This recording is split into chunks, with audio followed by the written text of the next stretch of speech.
After 20 years of service, after 2 tours in Iraq, I came home a decorated major. My father, Robert, took one look at the medals on my chest and roared, "Is that scrap metal going to pay the mortgage on this house? You are a disgrace." He had no idea that his humiliation was the final order I would ever obey. My name is Rachel Vaughn. I'm 32 years old, and after my entire adult life spent in the uniform of the United States Army, I was finally coming home. The rented sedan felt too quiet as I drove it through the familiar, tired streets of Lorain, Ohio. The air, thick with the damp smell of Lake Erie, carried the faint, metallic scent of rust from the steel mills that had long ago fallen silent. Everything seemed grayer, smaller than I remembered. A layer of defeated dust seemed to coat the whole town. I pulled over in front of Miller's Bakery, an old-fashioned German bake shop my father loved, its windows steamy against the crisp autumn air. Inside, the warm, sweet scent of cinnamon and sugar was a stark contrast to the world outside. I bought an apple pie, still warm from the oven. The heat radiated through the thin cardboard box on the passenger seat, a fragile artificial warmth on a cold day. I'd imagined this moment 1,000 times, playing it over and over in my head during long, silent nights on watch in Baghdad. In my dreams, the front door would swing open, my mother would wrap me in her arms, and the smell of this very apple pie would fill the kitchen, a signal that I was truly, finally safe.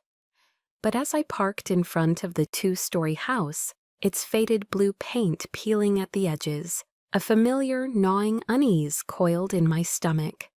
The house itself looked exhausted, weary, as if it had absorbed the very spirit of the people living inside it.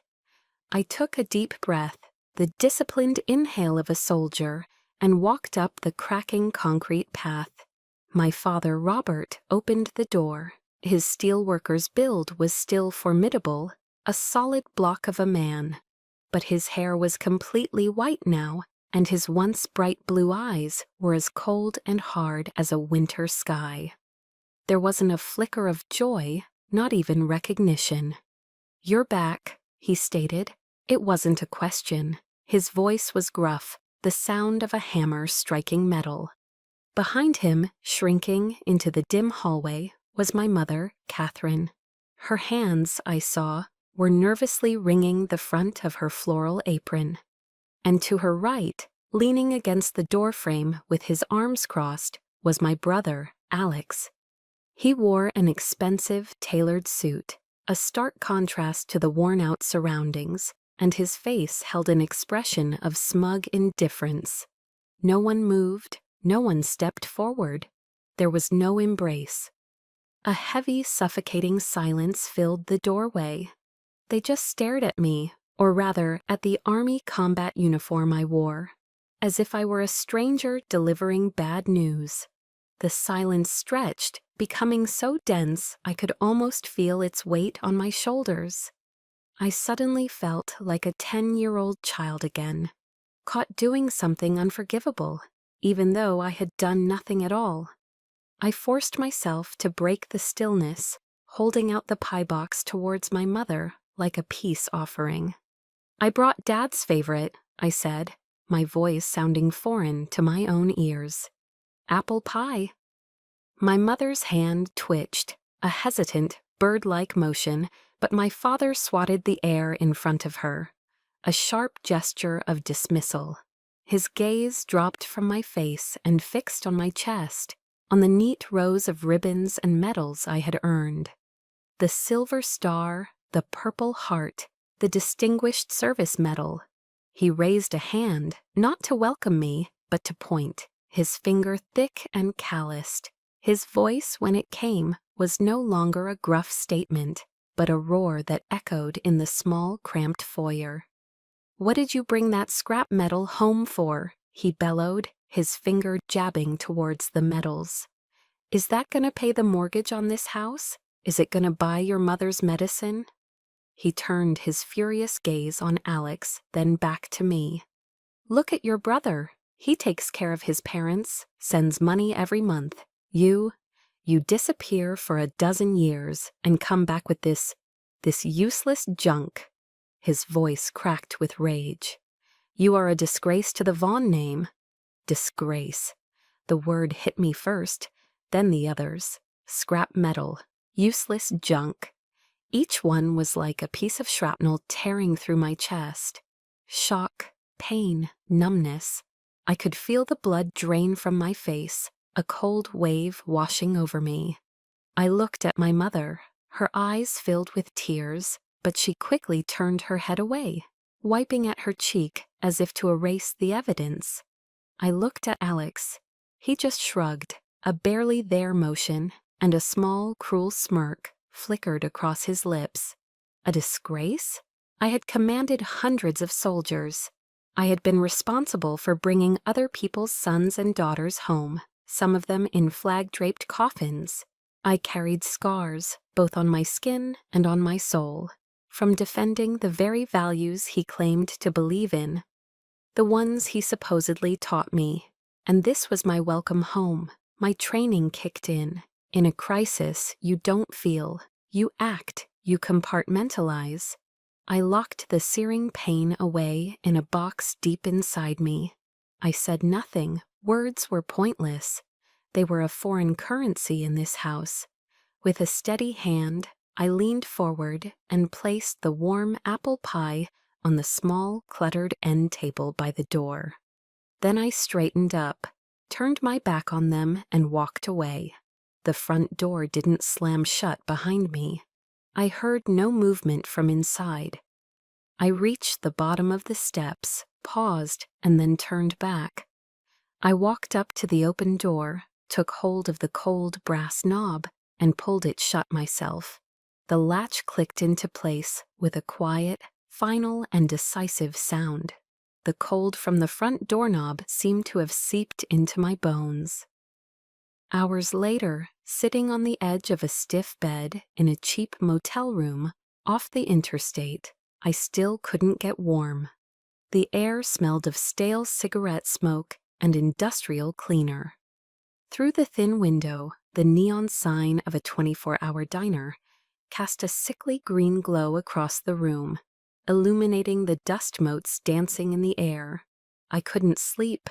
My father's words played on a relentless loop in my mind. Scrap metal. The phrase echoed in the hollow space inside my chest. When? When had my life's achievements become scrap metal in their eyes? The question hung in the air, and slowly, like ghosts emerging from the fog, the memories began to surface. It started with the rooms we grew up in. Alex's bedroom was a shrine, a museum dedicated to his golden boy status. The walls were covered in blue ribbons from track meets, gleaming football trophies from his time as the high school's star quarterback, and framed honor roll certificates. My father, who rarely lifted a finger for household repairs, had spent an entire weekend building and staining a special oak shelf just to display Alex's awards. It was the centerpiece of the room, a testament to his value, his potential. My room, on the other hand, was bare. My walls were painted a plain, forgettable beige. There were no trophies, no ribbons, just my books, stacked neatly on a rickety particle board shelf, and a large, faded map of the world I'd pinned to the wall, covered in little red dots, marking all the places I dreamed of going. It was a map of escape. I asked my mother about it once when I was about 12. I didn't ask why my room was empty. I asked why his was so full. She'd given me that sad, tired smile of hers, the one that always came before an excuse. "Oh, honey," she'd said, smoothing my hair. "Alex is just more outgoing. He's into sports and things. You're the quiet one, the reader." It was her way of making the injustice seem like a matter of personality, a natural state of being. But it wasn't about our personalities. It was about their choices. It was the first time I understood that in our family there were two kinds of children, the one you invested in and the one you simply housed. The lesson became sharper, more painful when I was 16. I'd poured my soul into swimming since I was a little girl. It was my sanctuary, the one place where the world went silent, and the only thing that mattered was the rhythm of my own breath and the strength of my own body. That year I won the state championship in the 500-yard freestyle. It was the proudest moment of my young life. My name and picture were in the local paper, the Morning Journal. With trembling hands, I carefully cut out the small article and with a surge of shaky pride, taped it to the center of our refrigerator door. I wanted them to see. I wanted them to be proud. The next morning it was gone. In its place was a new magnetic notepad with a hastily scrawled note. Alex, football practice at 4, don't be late. My heart sank. I searched the kitchen, my hope dwindling with every passing second. That evening, while taking out the trash, I found it. My moment of glory, my picture, my name, crumpled into a ball and shoved into the bin, stained with coffee grounds and lying beneath a slimy banana peel. When I confronted my mother, my voice shaking, with a hurt so deep it felt like a physical blow, she didn't even seem to understand why I was upset. "Oh, that," she said, waving a dismissive hand. "I just needed the space for a note. Rachel, swimming is wonderful for your health, but it's not a career." But Alex's football? That was different. That was, in my father's words, his ticket to college. My passion was a hobby. His was the future. The final, unforgivable lesson came the year Alex graduated from college with a business degree. My parents were ecstatic. They decided to throw a huge graduation party and wanted to get his diploma framed in a heavy, ornate oak frame from the most expensive shop in town. It was a symbol, but they didn't have the money. I came home from my summer job a few days later and went to my room. On the top shelf of my closet, I kept a small, sturdy shoebox. It wasn't much, but it was mine. Inside were all my swimming medals, bronze, silver, and gold, each one representing years of 5 a.m. practices and burning lungs. I opened the box to add a new ribbon I'd won. It was empty. A cold dread, colder than any swimming pool in winter, washed over me. I ran downstairs and found my father in the garage, polishing his tools. When I asked him where my medals were, he didn't even look up from his work. "I sold them," he said, his voice casual, as if discussing the weather. You what?" I stammered, disbelief choking me. He finally looked at me, his eyes devoid of any guilt. "They were just collecting dust in a box, Rachel," he said, his tone laced with a weary impatience. "Alex's degree is an investment in this family's future. That frame, that party, it shows people were serious. It's important for his career." He set down his wrench and looked me straight in the eye, delivering the final crushing blow. "You have to learn to sacrifice for others. That's what family does." He had sold my past to pay for my brother's future. He had taken the only tangible proof of my hard work, my dedication, my victories, and turned it into cash for a party I wasn't even sure I was invited to. Back in the stale, green-lit motel room, the memories settled not like dust, but like concrete. It was never about the medals. It was never about the newspaper clipping or the empty walls. It was that I, and everything that was mine, was disposable. I had no intrinsic value in their eyes, only a utilitarian one. I existed to be quiet, to not cause trouble, and when necessary, to be sacrificed. I stood up and walked to the cracked mirror above the cheap dresser. I looked at the exhausted 32-year-old woman staring back at me, her face pale under the fluorescent lights. I saw the faint scars and the hard lines the army had etched there. And in that moment, looking into my own eyes, I made a silent, unbreakable vow. I would never let them define my worth again. I would forge it myself in fire and sweat and discipline. I would build a value so strong, so undeniable, that they couldn't sell it, couldn't ignore it, and could never, ever call it scrap metal. That vow, made in the grim light of a motel mirror, wasn't just a thought, it was a command. And my first action was to walk through the gates of the United States Army Basic Training at Fort Jackson, South Carolina. My first day was a baptism by fire.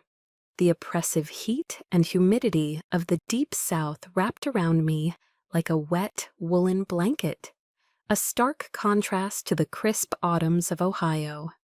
The air was never silent. It was constantly pierced by the roaring shouts of the drill sergeants, their voices like gravel and thunder. I was a small town girl, barely 5'5", lost in a sea of hundreds of male recruits who towered over me. Their eyes followed me everywhere, filled with doubt and a touch of derision. "Look at the little doll," I heard one of them whisper as we stood in our first formation. The first week was pure hell. I threw up from heat exhaustion during a 5-mile run. My feet were a raw mess of blisters inside my stiff new combat boots. My muscles ached with a deep, relentless pain that made sleep impossible.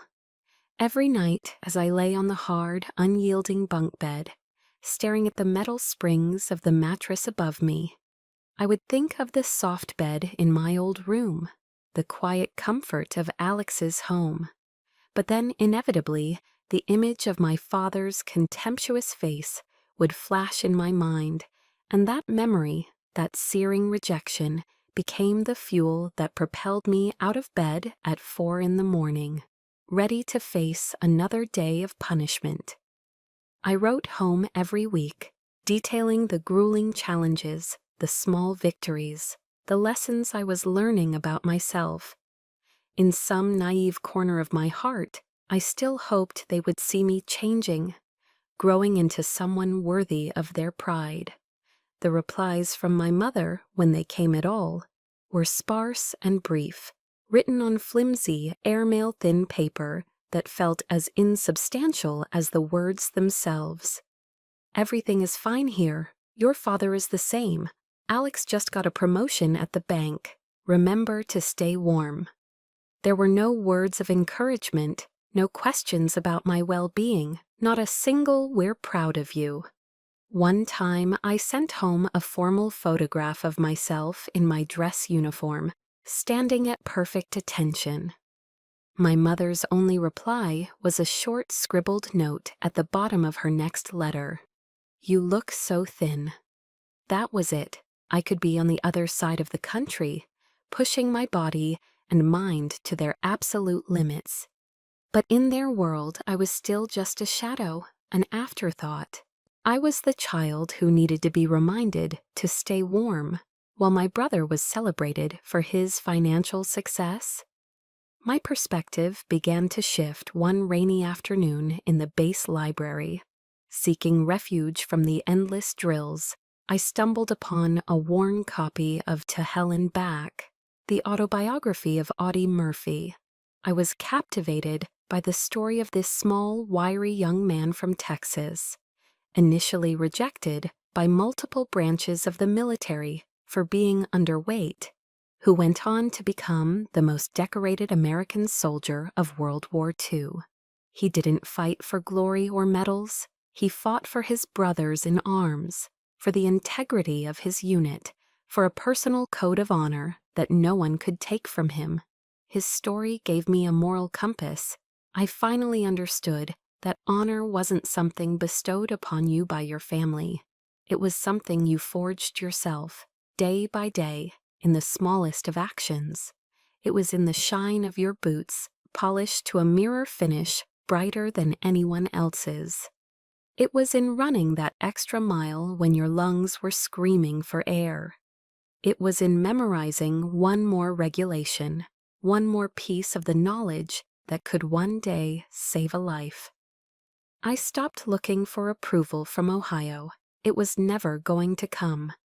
Instead, I focused all my energy on earning the respect of the soldiers marching, sweating, and bleeding beside me. The day of my basic training graduation was bright and clear. I stood at attention in my platoon formation, my uniform perfectly pressed, my posture ramrod straight. The stands were filled with families. All around me, I could hear the sounds of joyous reunions, laughter, tearful embraces, the frantic clicking of cameras. My family wasn't there. I stood alone, a solitary figure in the crowd.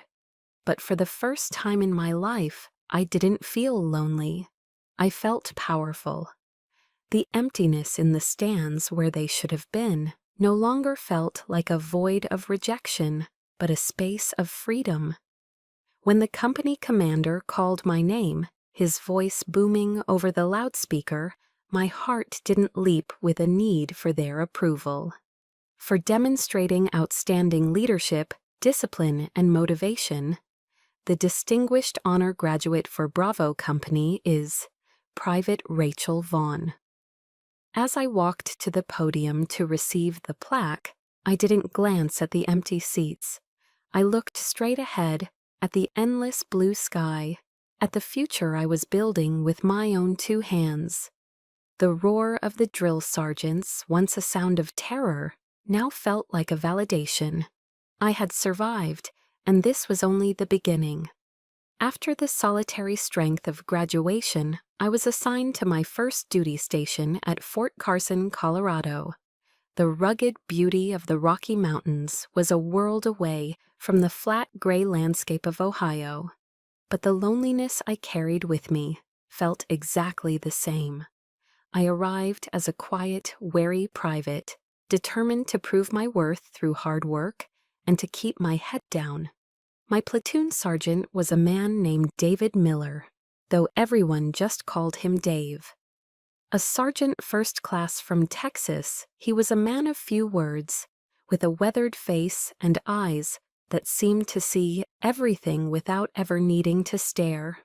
I was, at the time, the only woman in the platoon, and the casual sexism was an immediate, if predictable, challenge. A few of the older specialists took to calling me Princess and would try to assign me menial tasks, like cleaning the barracks while they worked on the vehicles. I never complained.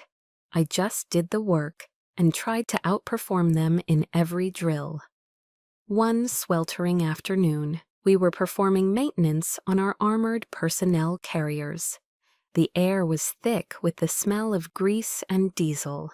A corporal, a guy named Henderson, who seemed to enjoy making my life difficult, accidentally knocked a can of used motor oil all over my clean uniform. He and a couple of his buddies snickered. "Whoops," Henderson said, his voice dripping with false innocence. "Better go clean that up, Princess." I clenched my jaw, my knuckles white as I gripped a wrench. Before I could even form a response, a calm, steady voice cut through the noise of the motor pool. "Henderson." It was Dave. He hadn't raised his voice, but the entire area went quiet. He walked over, his boots silent on the concrete, and looked not at me, but directly at the corporal.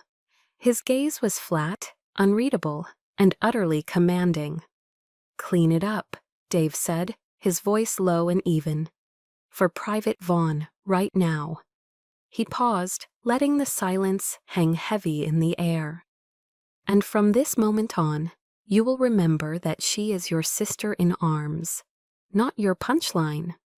Henderson's face turned beet red. He stammered an apology and scrambled for a rag. I just stood there, stunned. It was the first time in my life anyone had ever stood up for me.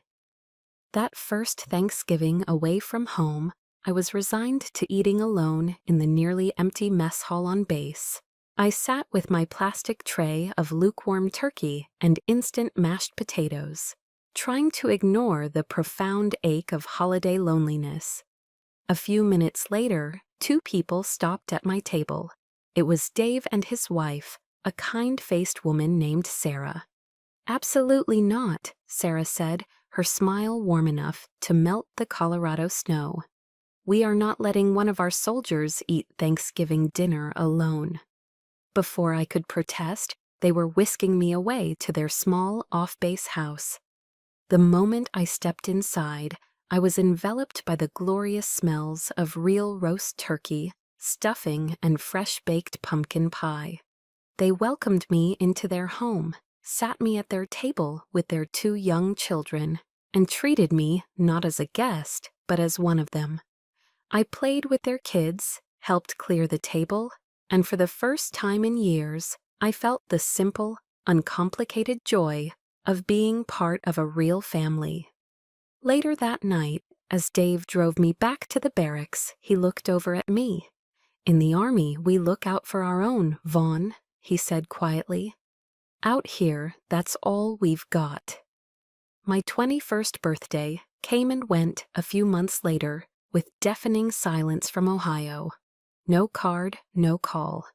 By then, I had learned not to expect it. But that evening, when I trudged back to my room, exhausted after a long day of field exercises, I found my entire platoon waiting for me in the common area. They'd strung up a clumsy, hand-painted banner that read "Happy B-Day Vaughn," and on a small table was a lopsided chocolate cake from the PX glowing with candles. Dave lit a match and held it to the wicks. As 30 gruff, out-of-tune voices joined together to sing "Happy Birthday," I couldn't stop the tears from welling in my eyes. They weren't tears of self-pity, but of overwhelming gratitude. They had remembered. The people who owed me nothing had remembered, while the people who owed me everything had forgotten. It was in those moments, the quiet defense in the motor pool, the shared meal at a family table, the off-key song in a crowded barracks room, that I finally understood. Family isn't defined by DNA. It's defined by loyalty. It's forged in shared hardship and sealed by the simple act of showing up when it counts. These soldiers, these rough, imperfect men, were my brothers.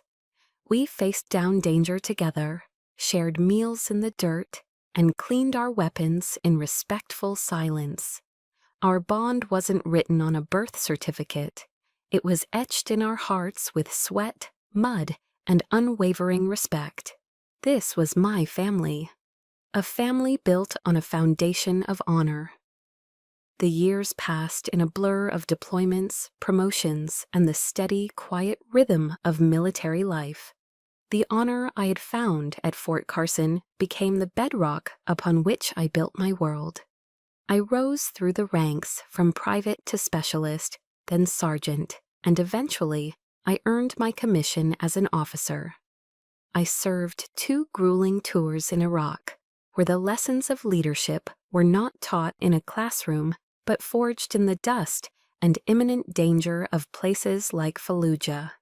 My life was disciplined, it was meaningful, and it was, to my profound relief, blessedly free of the chaos I had left behind in Ohio. The family I had was the one that wore the same uniform, the one that understood the unspoken language of shared risk and mutual respect. Then one evening, after nearly a decade of carefully maintained distance, the past came calling. I was at my command post in Baghdad, reviewing after-action reports. My body was heavy with the weight of my gear and the exhaustion of an 18-hour patrol, my mind still sharp with adrenaline. The satellite phone on my desk buzzed, a jarring intrusion into the focused quiet of the tent. I glanced at the display. It was a number from Cleveland, my brother, Alex. We hadn't spoken in almost 2 years, not since a brief, awkward call on my mother's birthday. His voice, when I answered, was slick with an unfamiliar cloying sweetness that set my teeth on edge. "Rachel, little sister, long time no talk. Hey, I hear you're doing great over there. Real hero stuff, huh?" I remained silent, my guard instantly and instinctively up. The flattery felt like a poorly constructed disguise. This wasn't a social call. I knew it in my bones. After a few more hollow pleasantries about the weather in Ohio and the state of the Cleveland Browns, he finally got to the point. "Listen, Rach," he said, his voice dropping to a conspiratorial whisper, as if he were letting me in on a state secret. "I'm onto a golden opportunity, a massive real estate development deal right downtown. It's a sure thing, an absolute home run. But the bank, you know how they are. They need a little more security. I need a co-signer on the loan." He paused, a calculated beat to let the request sink in. "And you know, with your stable military career, your perfect credit, the bank would approve it in a heartbeat. It's just a formality, really." I was speechless, the receiver cold against my ear. He was calling me from the climate-controlled safety of his suburban home, asking me, a soldier sitting in a war zone half a world away, to risk my entire financial future, the very future I had so painstakingly and independently built for myself, on a vague business deal I knew nothing about. I must have hesitated for too long because a note of panic entered his voice. "Hold on, Mom wants to talk to you," Alex said quickly, as if playing a trump card. Suddenly, my mother's voice was on the line, trembling with a practiced theatrical fragility I knew all too well. "Rachel, honey, it's your father." Her voice was thick with unshed tears. "His heart, it's not doing so well. The doctor says he needs to avoid any and all stress." Her voice cracked pitifully. "This project of Alex's, it would finally give us some security. Your father could finally rest, knowing we're taken care of." She delivered the final calculated blow, her voice dropping to a guilt-laden whisper. "Don't you want your father to have some peace? After everything, you owe the family that much. You owe the family." The words twisted in my gut like a dull knife. Owed them? What did I owe them, besides the inconvenience of my own birth? They were using my father's health as emotional blackmail, holding it hostage to force my hand. A vicious war raged inside me. The disciplined officer I had become, the woman who assessed threats for a living, knew this was a trap. But the lonely child, still buried deep inside, the one who had once taped a newspaper clipping to the fridge, still yearned for their love. "Maybe," that foolish child whispered, "if you do this, they'll finally see you." Torn and confused, I did the only thing that made sense. I ended the call with a non-committal answer and immediately dialed the one person I trusted completely. I called Dave Miller. He was a master sergeant now, a mentor and a true friend. I laid out the whole situation for him, my voice flat and clinical, as if describing a tactical problem rather than my own family's treachery. Dave listened patiently, without interruption. When I was finished, his response was immediate and blunt. "Rachel, don't be a fool. That smells rotten from a mile away. You need to check him out. Let me make a call." With his network of contacts, it didn't take long. The truth, when it came, was uglier than I could have imagined. Alex's golden opportunity was a high-risk speculative gamble. He had suffered massive, catastrophic losses in the stock market and was drowning in debt. The loan wasn't for an investment, it was to cover his losses. It was a desperate bailout. They had lied, all of them. A cold, clear rage settled over me. It wasn't the hot, tearful anger of a wounded child. It was the icy fury of a soldier betrayed. They didn't just disrespect me, They were actively willing to destroy me to save themselves. My stability, my honor, my future, it was all just another resource for them to exploit. No different from the swimming medals in the shoebox. That evening, my mind made up, my heart encased in ice, I called the number back. Alex answered, his voice full of false optimism. I cut him off mid-sentence. "The answer is no," I said, my voice steady and hard as frozen steel. "I'm not signing anything." The fake charm vanished instantly. His voice became shrill with entitlement as he started shouting, calling me selfish, ungrateful, a disgrace. Then the phone was snatched away, and my father's familiar roar filled my ear. "You are no daughter of mine," he bellowed. Then the line went dead. This time I felt no pain. There was no shock, no fresh heartbreak. There was only a profound, chilling sense of release. The final frayed tether that had bound me to them for a lifetime had finally snapped. And they were the ones who had cut it. Several years of silence passed after that final decisive phone call. I had been promoted to captain, then major. I was stationed at the Pentagon, a world of strategy and policy that felt a universe away from the raw emotions of my past. The quiet satisfaction of my career was my shield, and the silence from Ohio was a welcome peace. Then an invitation arrived. It was thick, cream-colored cardstock with elegant, swirling calligraphy. Alex was getting married. The reception, the invitation announced, would be held at a prestigious golf club in a wealthy suburb of Cleveland. For a moment, just a fleeting, foolish moment, a tiny crack appeared in the wall I had so carefully constructed around my heart. A sliver of hope, as faint and treacherous as a desert mirage, flickered to life. A wedding, a new beginning. Maybe marriage would mature him. Maybe this was their way of extending an olive branch, a chance to finally mend the shattered pieces of our family. Against my better judgment, I decided to go.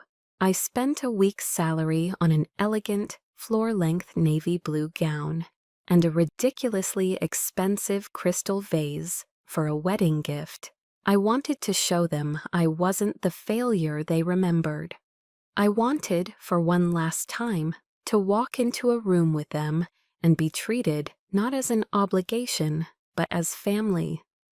The irony, when I realized it, was so bitter it felt like a physical taste. The date of the wedding was the Saturday of Memorial Day weekend. That same weekend, my old unit was holding a solemn ceremony at Arlington National Cemetery. They were dedicating a memorial plaque to the soldiers we had lost in a brutal, protracted firefight in Afghanistan. A battle I had commanded, a battle I had been lucky to survive. My duty was clear. But the foolish hope persisted. I called my mother, my voice calm and reasonable, explaining the situation.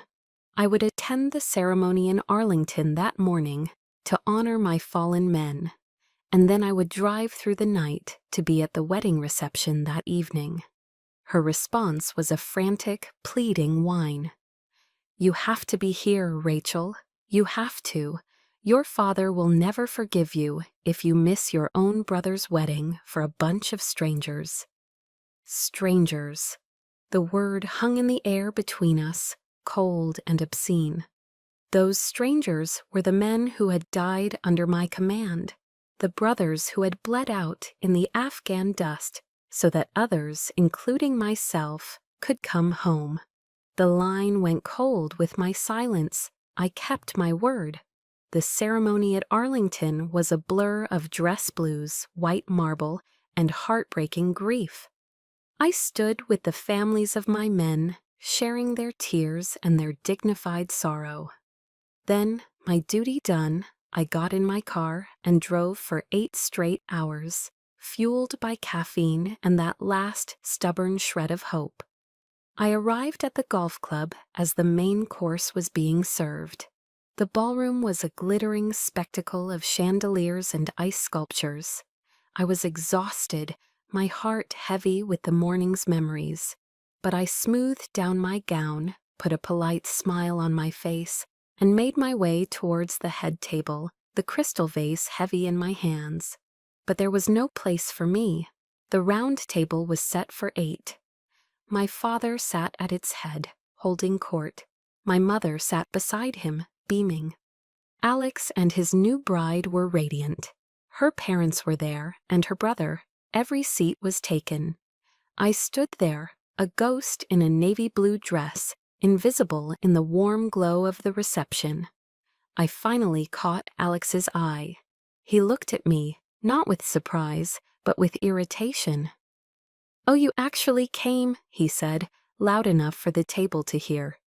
"I thought you were busy with your important stuff." He gestured vaguely around the room. "Sorry, we're full here. Guess you'll have to find an empty seat somewhere else." My father overheard. He chuckled, a low, rumbling sound, and leaned back in his chair. "She's used to roughing it in the field," he announced to the laughing table. "She can sit anywhere." The soft, cruel ripple of their laughter washed over me. It hit me like a physical blow, knocking the air from my lungs. The blood rushed to my head, hot and furious. This wasn't just an oversight. This wasn't just a slight. They were turning my service, my sacrifice, the very memory of the men I had just mourned that morning, into a punchline at a party. I looked at their faces one by one. Alex's smug, triumphant grin, my mother's complicit silence, her eyes refusing to meet mine, my father's open, undisguised contempt. And in that deafening, soul-crushing moment, a quote from Theodore Roosevelt, one I'd memorized years ago, echoed in my mind. "It is not the critic who counts. The credit belongs to the man who is actually in the arena, whose face is marred by dust and sweat and blood." I was not the critic. I was the woman in the arena. And my face was still marred with the dust of Afghanistan. I took one deep, steadying breath. I didn't shout. I didn't cry. I didn't make a scene. I simply turned my back on them, walked over to a nearby gift table, and placed the expensive crystal vase among the other presents. Then, without a single backward glance, I walked straight out of the ballroom. I stepped out into the cool night air of the parking lot, the sound of the party fading behind me. What would you have done? Would you have just driven away? Let the anger and humiliation eat you alive for the rest of your life? I didn't. I reached into my purse and pulled out my phone, its screen glowing in the darkness. The time for silent retreat was over. The time for enduring their disrespect had ended. I wasn't just leaving. I was going to erase them from my life, and I was going to do it in a way they could never, ever ignore. The drive back to my apartment in D.C. was silent and focused. The fury from the parking lot had cooled, solidifying into something hard and sharp. A plan. There were no more tears. The time for emotion was over. Now it was time for action. Back in my sterile, organized apartment, I didn't unpack my dress. I went straight to a heavy-duty footlocker stored under my bed, my personal archive of a life they had tried to erase. I opened the lid. Inside, methodically organized in waterproof bags, was everything. I pulled out a folder labeled Family. I took out the stack of flimsy letters from my mother, each one a testament to her indifference. I went to my laptop and printed out years of phone records, highlighting every call I had made that went unanswered, and every call they had made that ended with a request for money. I found the faded carbon copy bill of sale for the truck my father had sold without my permission years ago. I made a call to a trusted friend from my old unit, now working in finance, and asked him to pull every public record he could find on Alex's failed business ventures. Each piece of paper, each digital record, was a piece of intelligence. Each fact was another round of ammunition. This was no longer a messy family dispute. This was an operation, and I would execute it with the precision of a trained military officer. But even the best officer knows you don't go into battle alone. You need allies. A few days later, I took a flight to Washington, D.C., and walked into an office building near Capitol Hill. Dave Miller, now retired from the Army, was working as a senior advisor for a Senate Committee on Veterans Affairs. I didn't greet him with tears or a hug. I walked in, placed a meticulously organized binder on his desk, and said, "Dave, I need to brief you on a situation." I presented my case not as a broken-hearted daughter, but as an officer outlining a plan of action. I laid out the evidence, the timeline of neglect, the financial exploitation, the final public humiliation. Dave listened, his face growing more grim with every page I turned.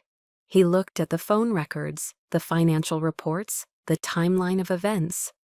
When I finished, he closed the binder and looked me in the eye, his expression hard as granite. "They went too far, Rachel," he said, his voice low and firm. "This isn't a family problem anymore. This is abuse. And it's an insult to the uniform you wear." He leaned forward. "What's your objective?" "To tell the truth," I said, "once and for all." He nodded slowly. "Then I'm with you, not just as your friend, but as a fellow soldier.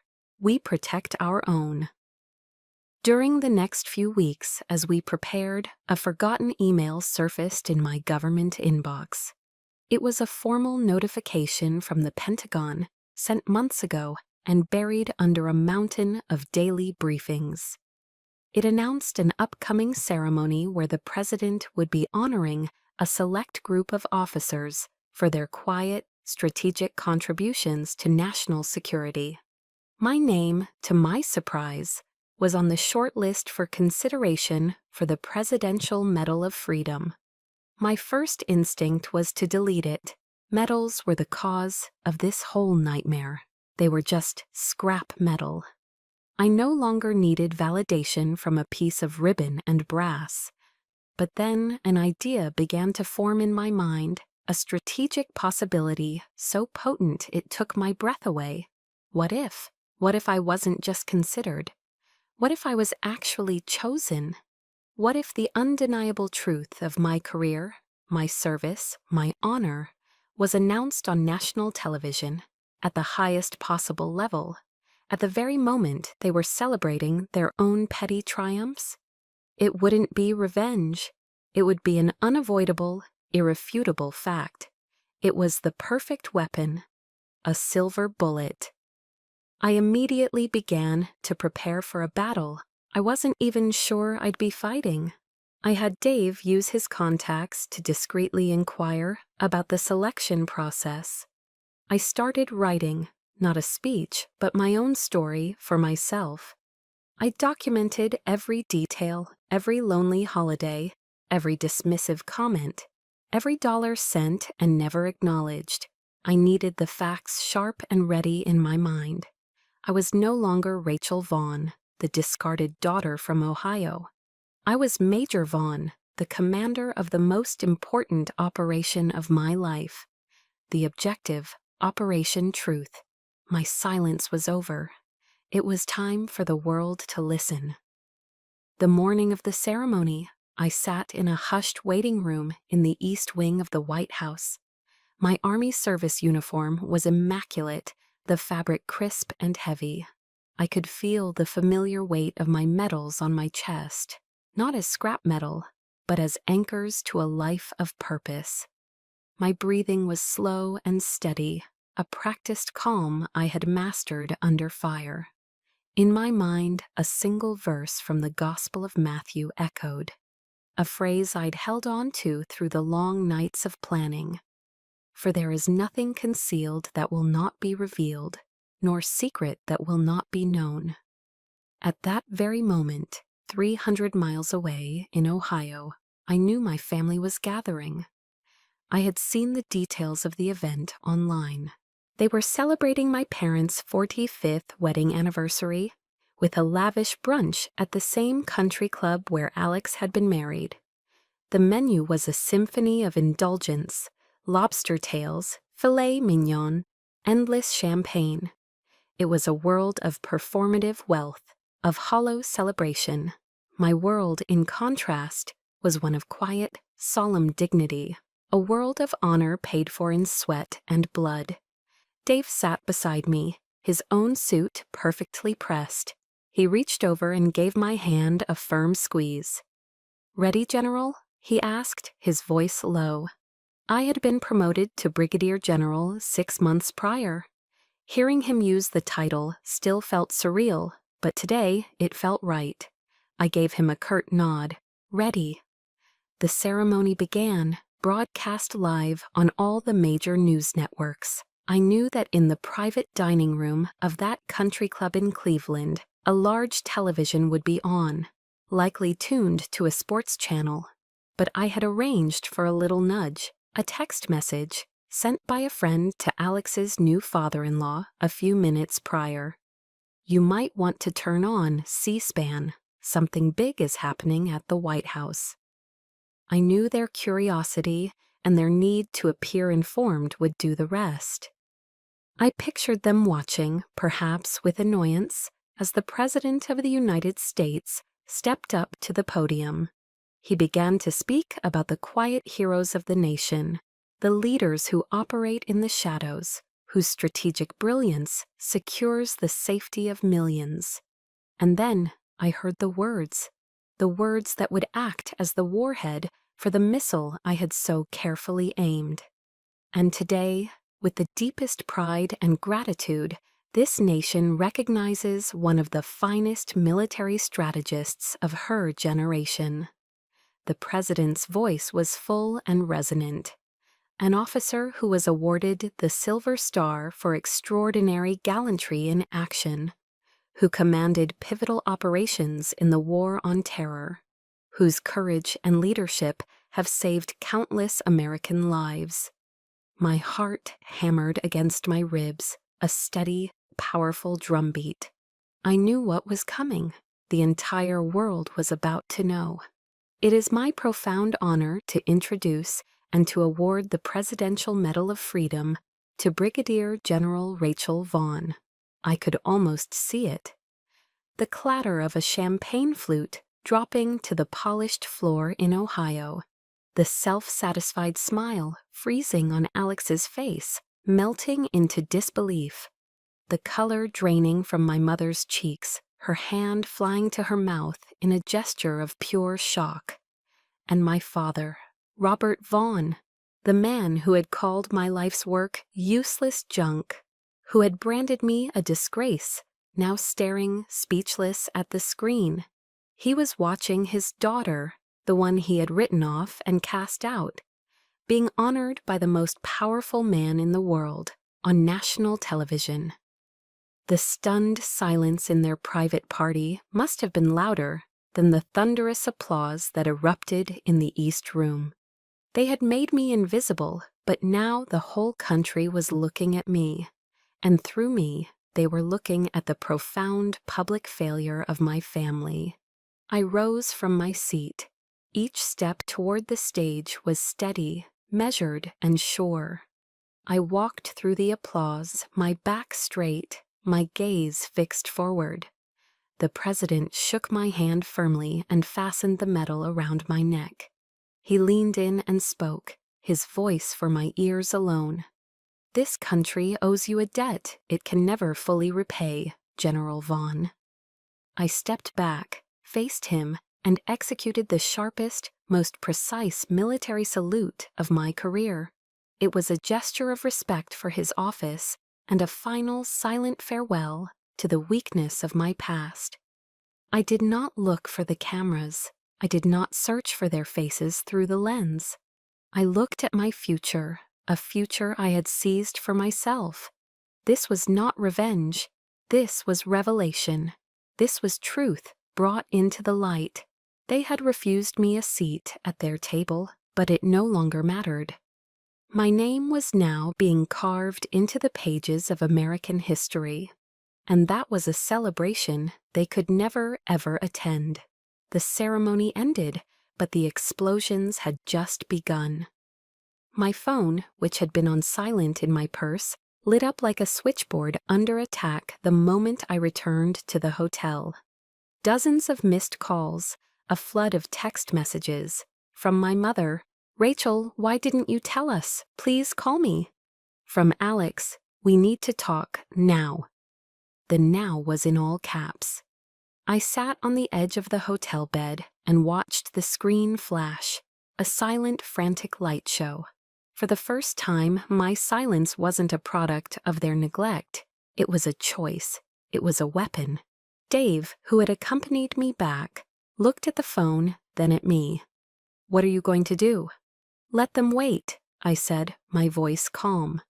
"They've let me wait my whole life." I let the calls and texts pile up for a full day. Finally, I answered a call from a number I didn't recognize. It was my mother, Catherine, calling from a friend's phone. Her voice was a torrent of hysterical sobs. "Rachel, everyone here, the way they're looking at us. Your father, he hasn't said a word since yesterday. What have you done to us?" The accusation, the immediate pivot to her own victimhood, was so predictable it was almost boring. "I haven't done anything to you, Mother," I said, my voice cool and even. "I just lived my life. Maybe it's time you tried living yours." I ended the call before she could reply. A few days later, there was a frantic knock on my hotel room door in D.C. I looked through the peephole. It was Alex. He looked terrible, his expensive suit wrinkled, his face pale and haggard. I opened the door but stood blocking the entrance. "I'm sorry," he stammered, his eyes darting around nervously. I was a jerk. I'm so sorry, I didn't know." He trailed off, then corrected himself. I didn't realize you were so important." There it was, the truth, wrapped in a pathetic excuse for an apology. His regret wasn't for his cruelty, but for the public humiliation of being proven wrong. "Let me be clear, Alex," I said, my voice quiet but unyielding. "You're not sorry for how you treated me. You're sorry you got embarrassed. Those are two very different things." He opened his mouth to argue, to plead, but I simply looked at him. I didn't invite him in. I let him stand there in the hallway, an unwelcome stranger at my door, just as he had let me stand on the edge of his wedding reception. He eventually turned and walked away. The most difficult call came that evening. It was my father. He didn't apologize. He didn't congratulate me. His voice was still laced with that familiar, grating authority, but for the first time, I could detect a tremor of uncertainty beneath it. "Rachel, you get home right now," he commanded. "We need to sort this out as a family." "We are no longer a family, Mr. Vaughn," I replied, the formal address deliberate and sharp. "You made that quite clear." A roar of pure, impotent rage came through the phone. "I am your father. You will listen to me." "No," I interrupted, my voice as cold and sharp as polished steel. "You are Robert Vaughn, and I am Brigadier General Vaughn. We have nothing further to discuss." I hung up. A profound silence filled the room. In that moment, I had built the final wall. It wasn't made of brick or stone. It was forged from self-respect, a boundary they could never again cross. The final communication came a week later. A thick, handwritten letter from my mother arrived, forwarded from my office. I sat for a long time just holding it before finally slitting the envelope open. In her looping, unsteady script, she admitted to everything: the favoritism, the fear, the silent complicity. I was always so afraid of your father, she wrote. Afraid of his anger, of his disappointment. It was always easier to agree, to keep the peace. I chose the easier path, Rachel, and that path sacrificed you. I'm not asking for your forgiveness, because I know I don't deserve it. I just wanted you to know that I see it now. After all these years, I finally see it. The letter didn't bring me comfort. It didn't magically heal the wounds of a lifetime, but it brought something else, a bitter, painful closure. She hadn't been blind. She had chosen not to see. She had chosen her husband over her daughter. That was the truth. And the truth, no matter how painful, is always, in the end, a release. A year after the ceremony at the White House, I formally retired from the United States Army.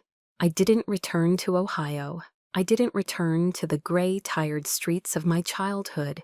Instead, I took the savings I had carefully accumulated over a lifetime of service and bought a small, sturdy log cabin nestled in the woods on the shores of Chautauqua Lake in upstate New York.